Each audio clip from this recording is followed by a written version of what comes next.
Yes. That little series of text message suggests that maybe we've lost perspective just a little bit. And I know it is so difficult to do in times like these, when it just seems like I said before, there are this series of unprecedented events, and it makes it feel as if the world's financial architecture is just sort of crashing down around you. The economy looks terrible. And talk to me about sentiment.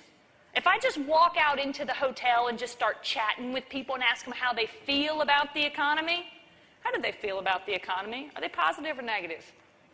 Unequivocally negative, and they have been for 12 long months. But the funny thing is, in order to really understand this environment and that negativity, I think it's very helpful to understand what's honestly going on, because I think some of that negativity is not really based in reality. Some of that is sort of media perception. So what I'd like to do today is, first of all, address really that cartoon that Charlie put up on the board earlier. Remember that American consumer, and it's really not a recession because there haven't been technically two quarters of negative GDP growth. I want to draw the distinction for you between a recession and a slowdown, because I do believe what we're experiencing today is a slowdown. That's why it feels so bad. In order to understand whether or not it's a slowdown, we have to get our benchmarks correct. So the first place that we're going to start is with just the plain old numbers. What's actually going on in the U.S. economy today? That's where we're going to start. But I want to actually give you a little economic history lesson, because I do not believe that you can understand the current economic environment unless you go back and sort of try to figure out, how did we get here? I honestly believe that so much of the uncertainty and the fear that people have around the U.S. economy today, it's rooted in the fact that they just plain old don't understand it, and they do not understand, how did we get here? How did we get to this point? So that's what we're going to do today, and I'll save plenty of time for question and answer at the end. So if you do have a question, jot it down on your paper, and we'll take Q&A when I wrap up my remarks. But let's just start, first of all, with the benchmarks. What does the economy actually look like? Because if I just went out and, like I said, took a survey in the hotel lobby and asked people, what's the unemployment rate in America today? What kind of numbers do you think I would get? What do you think? What would be the single most common response if I asked people, what's the unemployment today? What percentage of the workforce is unemployed? 6.7. Somebody actually knows the numbers, okay? Somebody knows the numbers. The unemployment today is indeed 6%, 6.1%. But the question is that a high rate or a low rate? We're going to talk about that with benchmarks. Now, essentially, every economy, no matter what that economy is, has three important, what I'll call vital statistics. There are three vital statistics around the economy. So if you think about it, when you go to the doctor, they take your blood pressure, they take your temperature. Unfortunately, they take your weight as well. They take your vital statistics. So every person has vital statistics. Every economy has vital statistics as well. The three vital statistics for the economy are GDP growth, sort of how much is production growing. So GDP captures production, how much is being made by the U.S. economy. The unemployment rate deals with jobs. What percentage of the labor force is unemployed? And then there's a third vital statistic that doesn't get nearly as much attention as it probably ought to, and that is the inflation rate. At what rate are prices rising or falling in an economy? Those are the three vital statistics. Every economy's benchmarks are a little bit different. Just like every person's vital statistics are going to be a little bit different.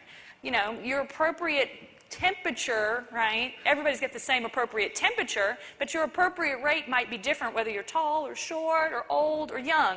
So with GDP growth, what would you expect from the U.S. economy? What's our benchmark? If we're just trying to gauge, is the economy healthy or not healthy? Is it producing or not producing?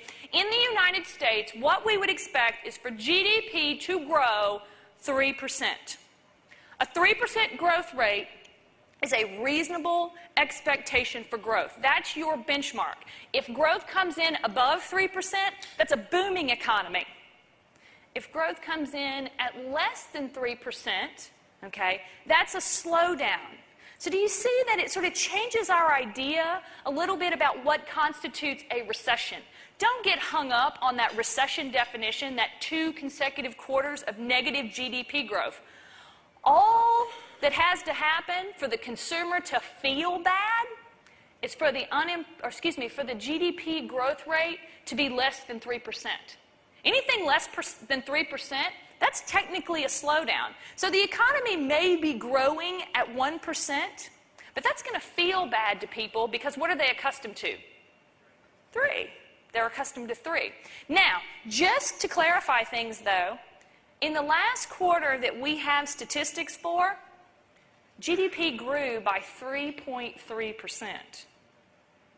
Now, she just told me that the benchmark is 3%, and then she told me that the economy grew at 3.3%, which is above that. How can that be when everybody's talking recession? Well, I'm going to save that for the end of my talk. We're going to resolve that paradox at the end of my discussion. How is it that the economy can still be growing 3.3%, even though it'll probably decline in the next quarter, when, let's talk second vital statistic, the unemployment rate is 6.1%. Now, what would be an appropriate benchmark? Is 6% high or low? Well, most economists would expect the unemployment rate to be 5%. So the unemployment rate, which is normally around 5%, that's a normal number. That's a number that won't feel bad. The unemployment rate, normally at 5%, has climbed up to 6.1%, 101 basis points. That's considerable. That's a lot of movement on the unemployment rate. If the unemployment rate's gone up to 6.1%, if you ask me why people feel so bad, that's it. That's the number that's bothering them. They sense that their jobs are in jeopardy. But again, that's a number that has to be looked at a little more deeply. Because if you take teenagers out of the numbers and don't consider unemployment among teenagers, where it's 20%, 20% of teenagers are unemployed. If you strip them out of the numbers, the unemployment rate in the United States falls to 4.4%. 4.4%. 1 in 6 of every unemployed person in the United States is between the ages of 16 and 19. And that makes complete sense because they're dangerous. And we don't deserve to have jobs.